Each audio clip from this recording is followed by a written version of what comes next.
सजग असलेलं एकमेव व्यासपीठ भारत न्यूज 44। बातमी तीही बिनधास्त। उरण येथील भारतीय जनता पक्षाच्या चालू असलेल्या दडपशाही आणि गैरकारभाराविरोधात आज महाविकास आघाडीच्या वतीने नवी मुंबईचे पोलीस आयुक्त श्री मिलिंद भारंबे साहेब यांना औपचारिक निवेदन देण्यात आले। यावेळी पोलीस आयुक्तांनी निवेदनाची दखल घेऊन दोषींवर कठोर आणि कायदेशीर कारवाई केली जाईल असे आश्वासन दिले। या महत्त्वाच्या भेटीप्रसंगी खासदार श्री सुरेश म्हात्रे उर्फ बाळ्या मामा, कल्याण भिवंडी लोकसभा, माळशी आमदार श्री मनोहर शेठ भोईर साहेब उरण, माजी नगराध्यक्ष श्री गणेश शिंदे साहेब उरण तसेच महाविकास आघाडीचे इतर पदाधिकारी आणि कार्यकर्ते मोठ्या संख्येने उपस्थित होते। घटना घडल्या उरण शहरात। आपण पाहिलं असं एक मुलाचा जबरदस्तीने त्याच्या आईसोबत असताना देखील फरफड्यात नेऊन आमदारांच्या घरासमोर एक माफीनाम्याचं बाईट द्यायला लावली। त्याच्यानंतर मग त्याच्यावर तक्रार दाखल झाली।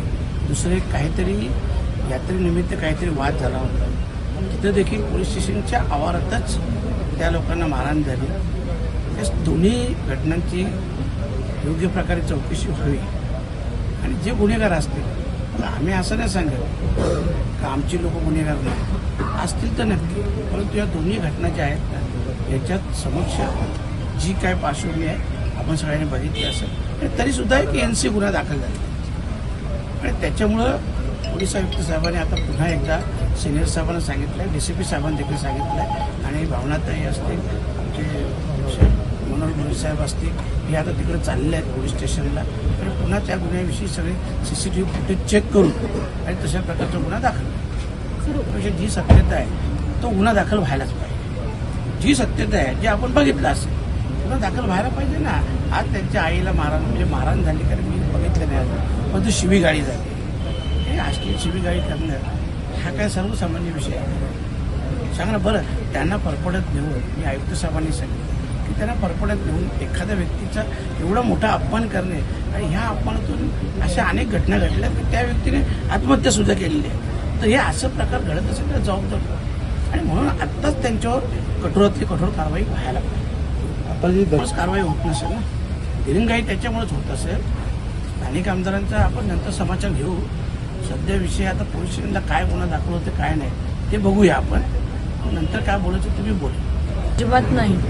उरणमध्ये जी दादागिरी, गुंडगिरी आणि भ्रष्टाचार फोपावलेला असताना आमच्या या ठिकाणच्या असलेल्या समाजाचे असतील किंवा समाजाचे नसतील सगळ्याच युवकांना त्या ठिकाणी या सगळ्या गुंडागिरीला सामोरे जावं लागत आहे।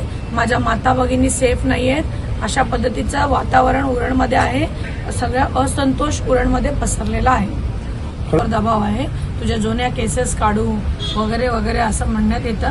तो आला नाही म्हणजे तो रस्त्यात आहे, परंतु आम्ही उरण पोलीस स्टेशनला त्याला घेऊन चालू। भारत न्यूज 44 साठी भूषण साळुंखे, पनवेल। अशाच नवनवीन अपडेटसाठी बघत रहा भारत न्यूज 44। सत्याचा प्रकाश, बातम्यांचा विश्वास।